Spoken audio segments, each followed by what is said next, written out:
So what if I could make for you a designer baby? What if you as a parent-to-be and I as a scientist decided to go down that road together? What if we didn't? What if we thought that's a bad idea?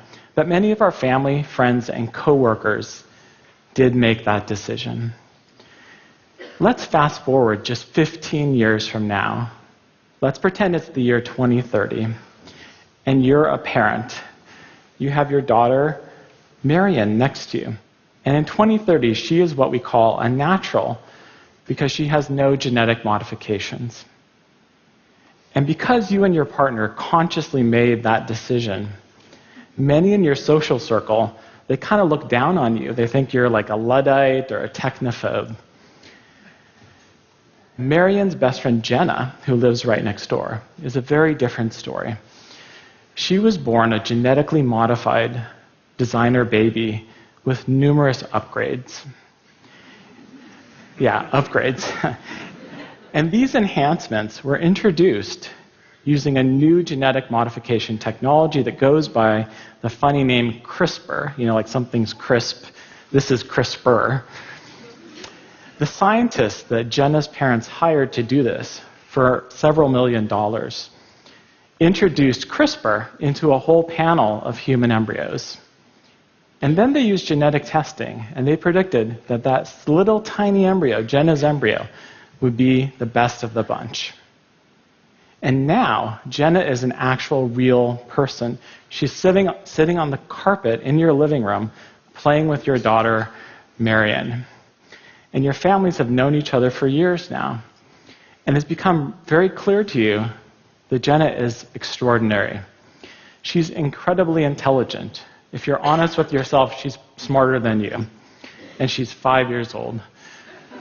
She's beautiful, tall, athletic, and the list goes on and on.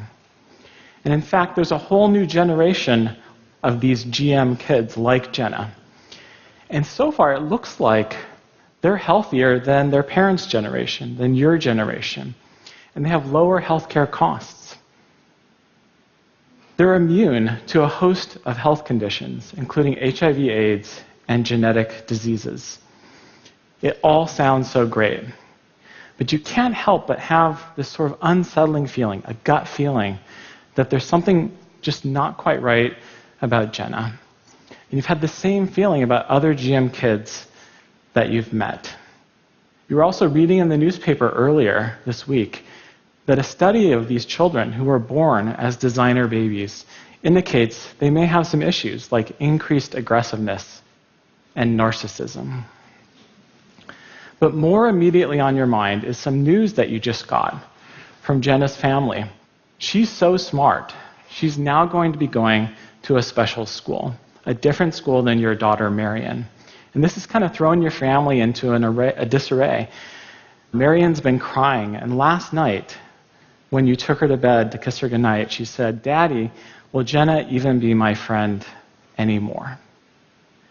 So now, as I've been telling you this imagined 2030 story, I have a feeling that I may have put some of you into this like sci-fi frame of reference, right? You think you're reading a sci-fi book, or maybe like in Halloween, mode of thinking. But this is really a possible reality for us just 15 years from now. I'm a stem cell and genetics researcher, and I can see this new CRISPR technology and its potential impact. And we may find ourselves in that reality. And a lot will depend on what we decide to do today. And if you're still kind of thinking in sci-fi mode, consider that the world of science had a huge shock earlier this year, and the public largely doesn't even know about it. Researchers in China just a few months ago reported the creation of genetically modified human embryos. This was the first time in history. And they did it using this new CRISPR technology. It didn't work perfectly, but I still think they've sort of cracked the door ajar on a Pandora's box here. And I think some people are going to run with this technology and try to make designer babies. Now, before I go on, some of you may sort of hold up your hands and say, "Stop, Paul, wait a minute, wouldn't that be illegal, right? You can't just go off and create a designer baby. And in fact, to some extent, you're right. In some countries, you couldn't do that. But in many other countries, including my country, the US, there's actually no law on this. So in theory, you could do it. And there was another development this year that resonates in this area. And that happened not so far from here, over in the UK. And the UK traditionally has been the strictest country when it comes to human genetic modification. It was illegal there. But just a few months ago, they carved out an exception to that rule. They passed a new law allowing the creation of genetically modified humans with the noble goal of trying to prevent a rare kind of genetic disease. But still, I think, in combination, these events are pushing us further towards sort of an acceptance of human genetic modification. So I've been talking about this CRISPR technology. What actually is CRISPR? So if you think about the GMOs that we're all more familiar with, like GMO tomatoes and wheat and things like that, this technology is similar to the technologies that were used to make those, but it's dramatically better, cheaper, and faster. So what is it? It's actually like a genetic Swiss Army knife. We can pretend this is a Swiss Army knife with different tools in it. And one of the tools is kind of like a magnifying glass or a GPS for our DNA. So it can home in on a certain spot. And the next tool is like a scissors that can cut the DNA right in that spot. And finally, we have a pen where we can literally rewrite the genetic code in that location. It's really that simple. And this technology, which came on the scene just 3 years ago, has taken science by storm. It's evolving so fast, and it's so freaking exciting to scientists, and I admit I'm fascinated by it, and we use it in my own lab, that I think someone's going to go that extra step and continue the GM human embryo work and maybe make designer babies. This is so ubiquitous now. It just came on the scene 3 years ago. Thousands of labs literally have this in hand today. And they're doing important research. Most of them are not interested in designer babies. They're studying human disease and other important elements of science. So there's a lot of good research going on with CRISPR. And the fact that we can now do genetic modifications that used to take years and cost millions of dollars in a few weeks for a couple $1,000, to me as a scientist, that's fantastic. But again, at the same time, it opens the door to people going too far. And I think for some people, the focus is not going to be so much on science. That's not what's going to be driving them. It's going to be ideology or a chase for a profit. And they're going to go for designer babies. So why should we be, why be concerned about this? We know from Darwin, if we go back 2 centuries, that evolution and genetics profoundly have impacted humanity, who we are today. And some think there's like a social Darwinism at work in our world, and maybe even a eugenics as well. Imagine those trends, those forces, with a booster rocket of this CRISPR technology that is so powerful and so ubiquitous. And in fact, we can just go back 1 century to the last century to see the power that eugenics can have. So my father, Peter Knopfler, was actually born right here in Vienna. He was Viennese. And he was born here in 1929. And when my grandparents had little baby Peter, the world was very different, right? It was a different Vienna. The United States was different. The world was different. There was a eugenics rising. And my grandparents realized pretty quickly, I think, that they were on the wrong side of the eugenics equation. And so despite this being their home and their whole extended family's home, and this area, being their family's home for generations, they decided, because of eugenics, that they had to leave. And they survived, but they were heartbroken. And I'm not sure my dad ever really got over leaving Vienna. He left when he was just 8 years old in 1938. So today, I see a new eugenics kind of bubbling to the surface. It's supposed to be a kinder, gentler, positive eugenics, different than all that past stuff. But I think even though it's focused on trying to improve people, it could have negative consequences. And it really worries me that some of the top proponents of this new eugenics, they think CRISPR is the ticket to make it happen. So I have to admit, eugenics, we talk about making better people. It's a tough question, what is better when we're talking about a human being? But I admit, I think maybe a lot of us could agree that, human beings, maybe we could use a little betterment. Look at our politicians. Here, back in the US, God forbid we go there right now. Maybe even if we just look in the mirror, there might be ways we think, we could be better. I might wish, honestly, that I had more hair here, instead of baldness. Some people might wish they were taller, have a different weight, a different face. If we could do those things, we could make those things happen, or we could make them happen in our children, it would be very seductive. And yet, coming with it would be these risks. I talked about eugenics, but there would be risk to individuals as well. So if we forget about enhancing people and we just try to make them healthier using genetic modification, this technology is so new and so powerful that by accident we could make them sicker. That easily could happen. And there's another risk, and that is that all of the legitimate, important genetic modification research going on just in the lab, again, no interest in designer babies, a few people going the designer baby route, things go badly, that entire field could be damaged. I also think it's not that unlikely that governments might start taking an interest in genetic modification. So, for example, our imagined GM Jenna child who is healthier, if there's a generation that looks like they have lower healthcare costs, it's possible that governments may start trying to compel their citizens to go the GM route. Look at China's one-child policy. It's thought that that prevented the birth of 400 million human beings. So it's not, beyond the realm of possible that genetic modification could be something that governments push.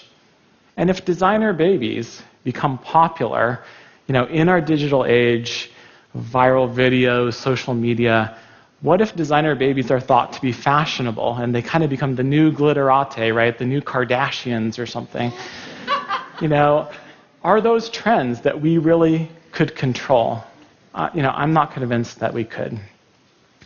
So again, today it's Halloween, and when we talk about genetic modification, there's one Halloween-associated character that is talked about or invoked more than anything else, and that is Frankenstein, right?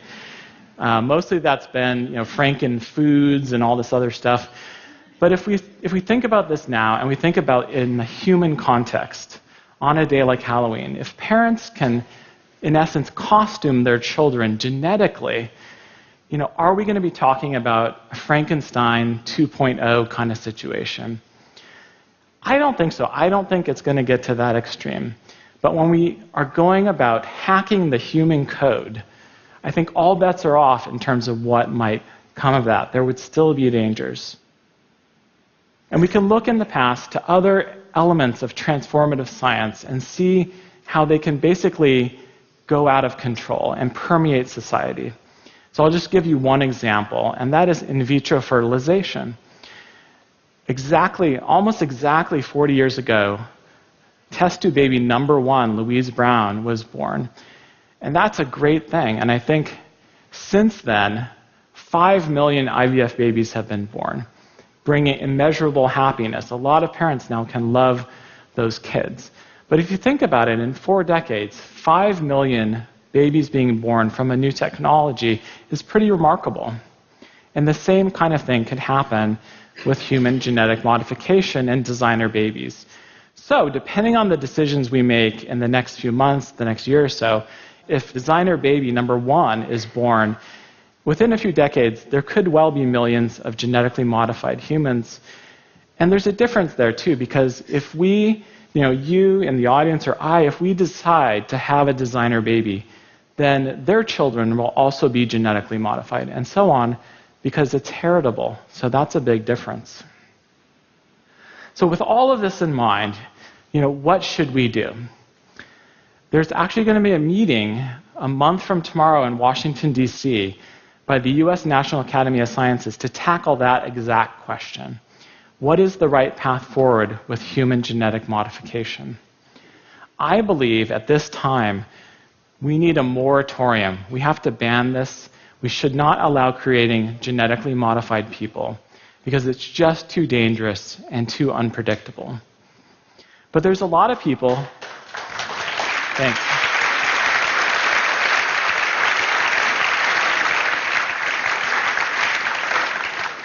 And let me say, just as a scientist, it's a little bit scary for me to say that in public because science, generally doesn't like self-regulation and things like that.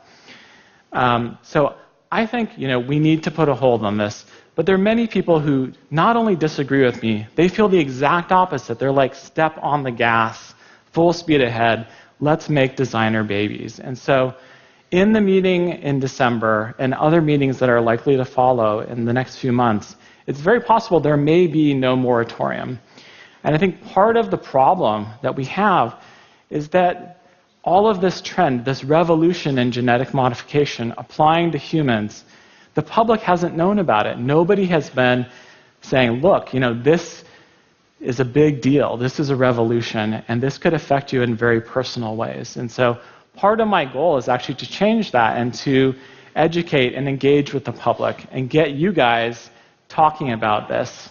And so I hope at these meetings that there'll be a role for the public, to bring their voice to bear as well.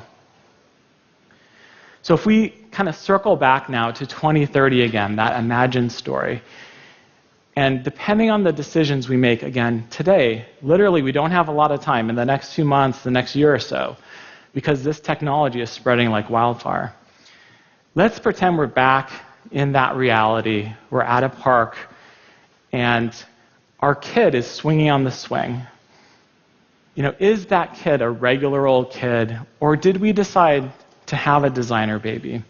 And let's say we went the sort of traditional route, and there's our kid swinging on the swing, and frankly, they're kind of a mess. Their hair is all over the place like mine. They have a stuffy nose. They're not the best student in the world. They're adorable. You love them. But there on the swing next to them, their best friend is a GM kid. And the two of them are kind of swinging like this, and you can't help but compare them, right? And the GM kid is swinging higher. They look better. They're a better student. They don't have that stuffy nose you need to wipe. How is that going to make you feel? And what decision might you make next time? Thank you.